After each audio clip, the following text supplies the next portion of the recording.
couple of years ago, we did a series where I told you 50 bands that you needed to know. Well, we're going to do that again, only we're going to cut the number down to 20, and we're going to tailor-make this for the year 2018. You know, the year that we are currently in. So in 2018, these are 20 bands that you definitely need to listen to, you know, become very acquainted with, because I feel that they are groups that you would absolutely love.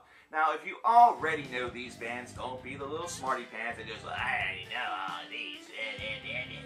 Instead, list 20 more bands in the comments box below. And remember, if you scope out any of these groups and you end up really loving their material, you can pick up their albums over on the Amazon pages. We have a US, UK, and Canada store, and there could potentially be more on the horizon. Links will be in the description box for you to scope out. So let's go ahead and do this. Here are 20 bands that you need to know here in 2018. Number 1 is Daydream 11. Daydream 11 just absolutely wowed us with the circus of the Tattered and Torn last year whenever that album dropped. And, well, really more so whenever the album was heard. It floored not only myself, it floored the nation, it floored anybody who really got the opportunity to listen to it. It was almost like they listened to one song and immediately the order was coming across Amazon. And these guys, basically what that means is that their next album, they're going to have to step up and try to even top that, or just try to really do something that's spectacular. But they have a fantastic way of storytelling. They are a great progressive metal band, one that really shows all of the emotion, the heart, the storytelling, and also musicianship that really comes with the genre. This is one to certainly scope out. We already talked about them in the top 10 newer progressive bands list, but they certainly bear repeating. Number 2 is Hazard. Man, oh man, Misleading Evil was a fantastic thrash metal album from last year. It certainly shows that thrash metal isn't dead, not that we thought that it was, but it also shows us through these Canadians that this new generation has a lot more names than just the ones that perhaps are on the tips of more thrash metal fans' tongues than others. This is a group that came out of nowhere and showed that they had a lot to offer the thrash metal community and really the heavy metal community. Get on board with Hazard. I kind of still need to review this album. Up to daisies. Number 3 is Bellwitch. You want to talk about a group that came out of nowhere. We're talking about a lot of those with this list, but Bellwitch did that with Mirror Reaper. It's one that showed that Funeral Doom.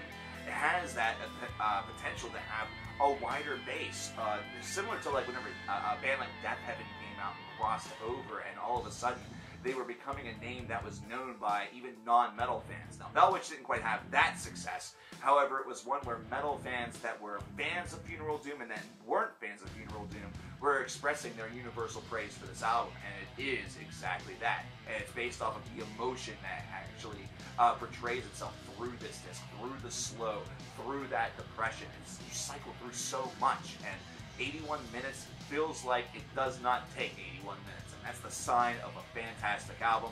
Man, it's really, really good. These guys are really good. You can scope out their prior albums, such as Four Phantoms, and find equally competent work. Number 4 is Persephone.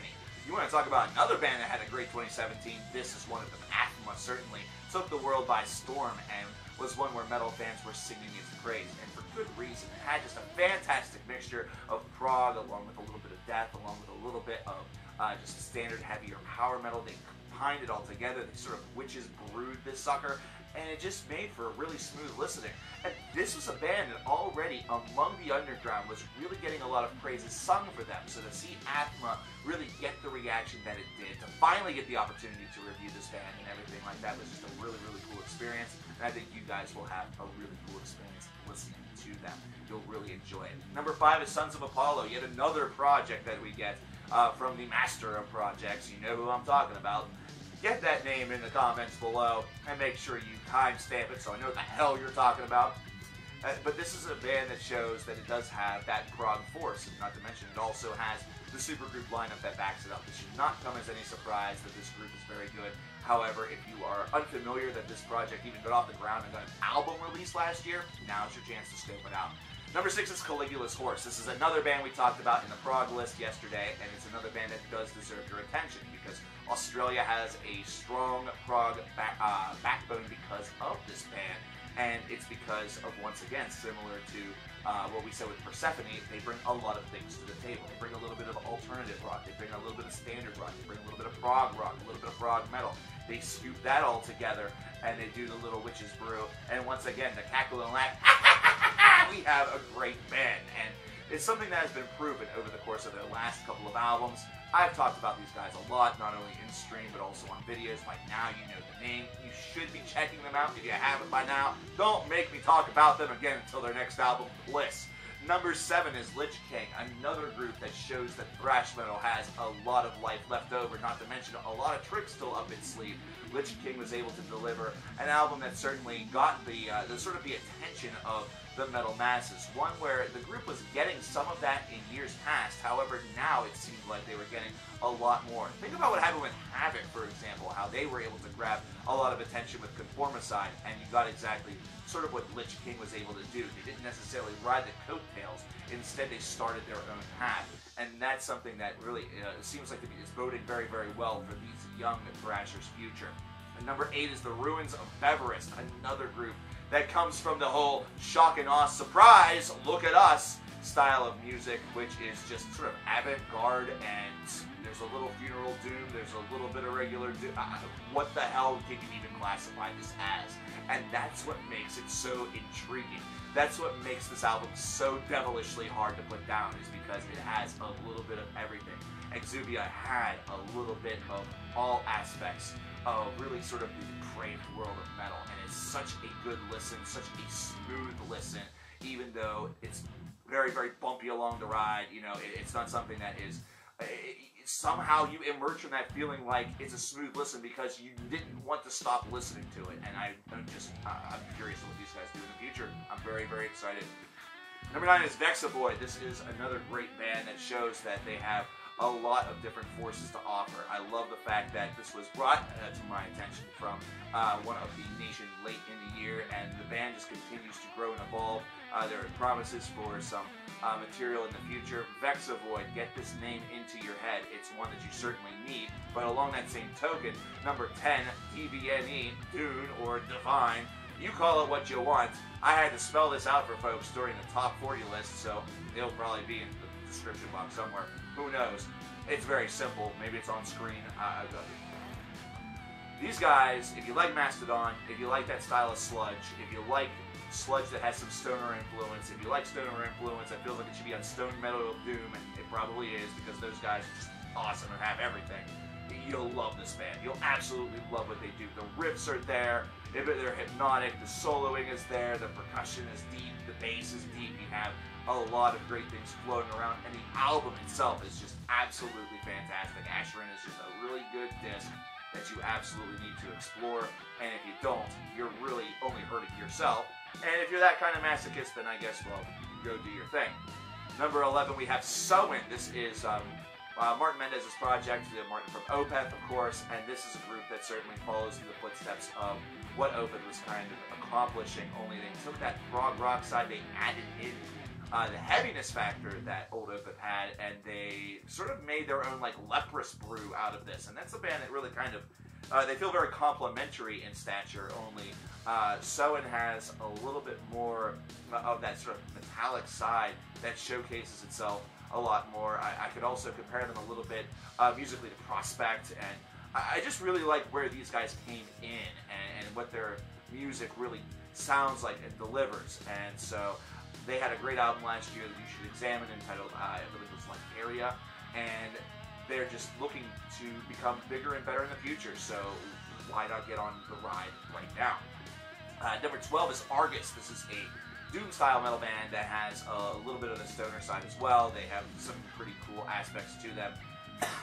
A little bit of a cathedral influence, but a little bit of just sort of their own thing. They are a group here from Pennsylvania that certainly shows that PA has some great underground metal. They're not very well known as of yet. This is kind of a make them famous plea, considering they do have a lot of strength. Their last album was maybe not quite as good as their first, I wouldn't say their first two, but there is a lot of great things going on with this camp. I feel like there's going to be more great material on the horizon. And of course, doom is just a facet of metal that is just fascinating, considering it has really started to expand and become even bigger than it once was. Number 13 is Coromont. Speaking of groups that not necessarily should have come out of nowhere, but did, how about 4 tracks and just absolutely spellbound by all 4 of them? What about a group that has that sort of death metal view, that sort of has a little bit of prog in there, that has that little bit of whatever the heck they want in there. This is epic. This has a lot of twists and turns to it. This is not one that you really want to put down, and it's not one that you really want to really kind of avoid. These guys had just a terrific 2017. It was an album and by a group that just seemed like was always on the on-demand list. Someone wanted to either play a track from it or somebody was demanding the review of it. It is just a wild ride and one that I definitely enjoyed, and a band that I pass along to you as one that I believe that you will enjoy. Now we need to get into a couple that are very, very low-key, because most of these two next bands have sort of just started their career or have started to get a little bit of attention. Number 14 is Delaria. This is on the Music Needed by Ears playlist. That's right here on YouTube, on the CKN channel as well. And this is a doom metal group out of San Francisco that just is absolutely phenomenal. It's one where the build of their opening track on their EP just gives it a lot of oomph and a lot of push, and really the real balance that they were able to possess throughout it all, and especially on their last track, which is an epic. That is just what makes them so solid. They have a lot of the old classic influence while also bringing a lot of newer elements to the table. And honestly, the last track reminded me with its build of a song such as like Blood and Concrete by Forgotten Tomb, so that might be a good reason to scope these guys out. They have a lot of great influences that are sort of, starting to all come together. I can't wait for the full length. I think these guys have a lot of promise.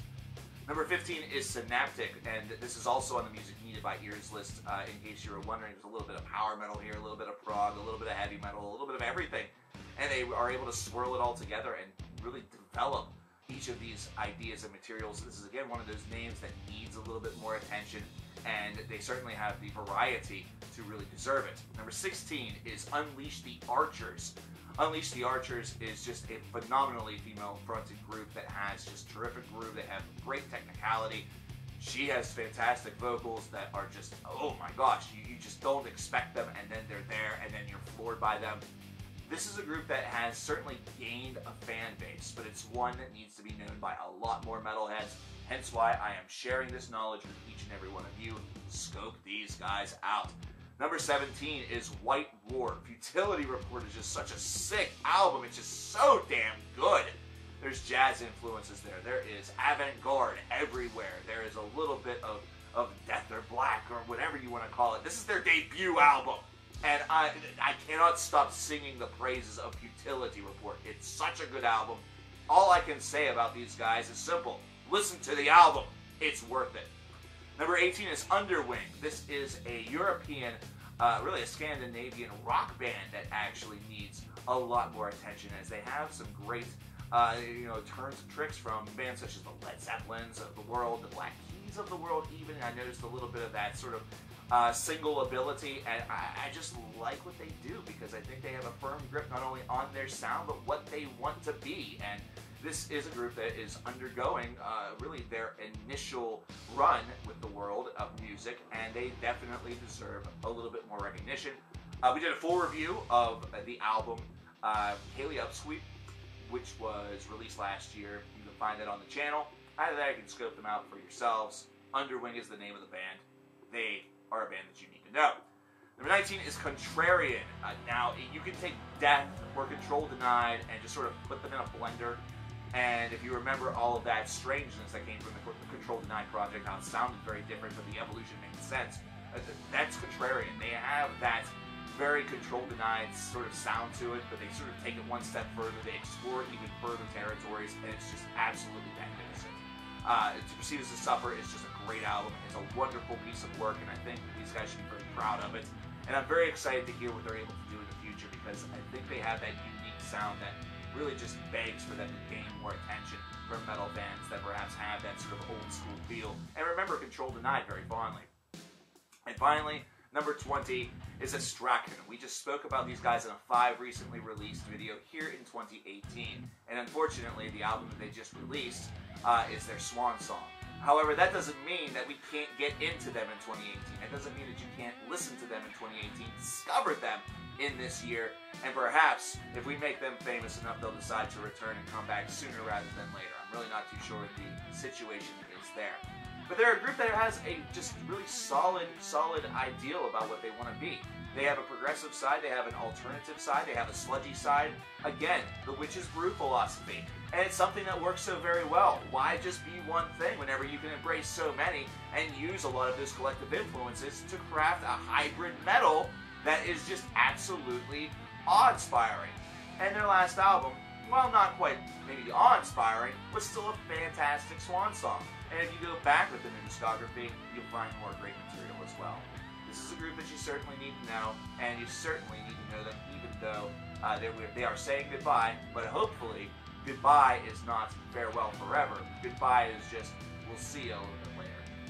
There you have it, folks. 20 bands that you need to know. I know it was a long video. I apologize for that.